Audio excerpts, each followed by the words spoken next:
So we will instead turn to Meredith Lilly, Associate Professor, Simon Reisman Chair in International Economic Policy at Carleton University. Ms. Lilly, you have 5 minutes for opening comments, and then we'll go to questions. Thank you, Mr. Chair and committee members, for the invitation.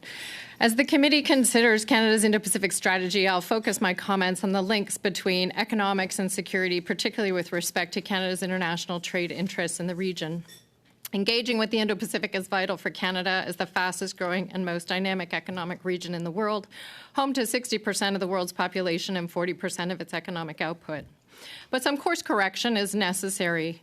Recognizing the increasingly dangerous and threatening international context, Canada must work with allies to link our economic interests in the Indo-Pacific with our foreign and defense policy objectives. Most importantly, we need to adjust our trade diversification outlook to reflect our core interests.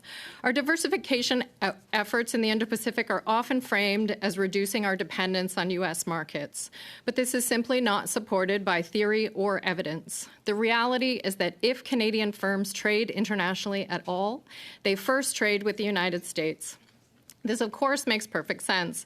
The U.S. is Canada's only land neighbor, the world's largest economy, and a country that shares cultural, legal, and regulatory frameworks with Canada.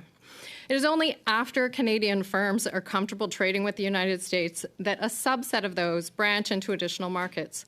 According to Global Affairs Canada's 2023 State of Trade Report, 46% of Canada's large firms export exclusively to the United States, half to the U.S. plus other countries, and only 4% export only outside the United States.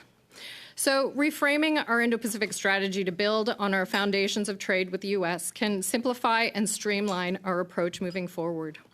Canada should pursue economic opportunities with countries in the region only if they're compatible with our trade interests with the United States. So this means we have to be much more strategic and deliberate about trade with China, while recognizing China is the major trade partner for all countries in the region. And to that end, I recommend the government focus in 4 areas. First, while the U.S. moves forward forcefully to de-risk supply chains, Canada has been entirely reactive. It is essential that Canada work more proactively to understand the threat environment and the potential impacts on our supply chains, and that it devote more resources to actively monitor and enforce Canadian laws around security and forced labor violations in imported products. Second, there are opportunities in the Indo-Pacific for Canada to lead others, particularly where the U.S. is absent. This year, Canada serves as chair for the Comprehensive and Progressive Trans-Pacific Partnership. A number of countries have applied to join, including Taiwan and China. In adjudicating these applications, I have recommended that CPTPP members apply a clear set of criteria, including the country's record of economic openness, trade liberalization, and reciprocity. A successful record must be established prior to entry to the CPTPP, a lesson China itself taught us when it joined the WTO in 2001 without reforming its economy. Third, Canada should not shy away from making tough foreign policy choices out of fear of losing access to China's market. China has been pursuing self-sufficiency for decades already. It will continue to import Canadian agricultural, meat, and natural resource products so long as it serves China's interests. But China also will not hesitate to close its markets to Canadian products for the same reasons as it did with Canadian canola in 2019. Australia is far more exposed to Chinese trade action in this respect, yet it continues to pursue its AUKUS security alliance and confronts China when warranted. Finally, Canada must be relevant to the Indo-Pacific, and on this, I think we are failing.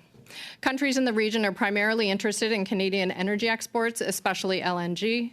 The current Canadian government has sent them packing, ignoring the very real security challenges this poses for allies such as South Korea and Japan.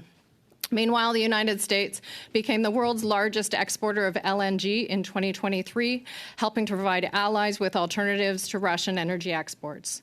The U.S. may be our closest trading partner, but we are also energy competitors, and it is eating Canada's lunch. After mismanaging the oil and gas file, the government cannot repeat these failures on critical minerals.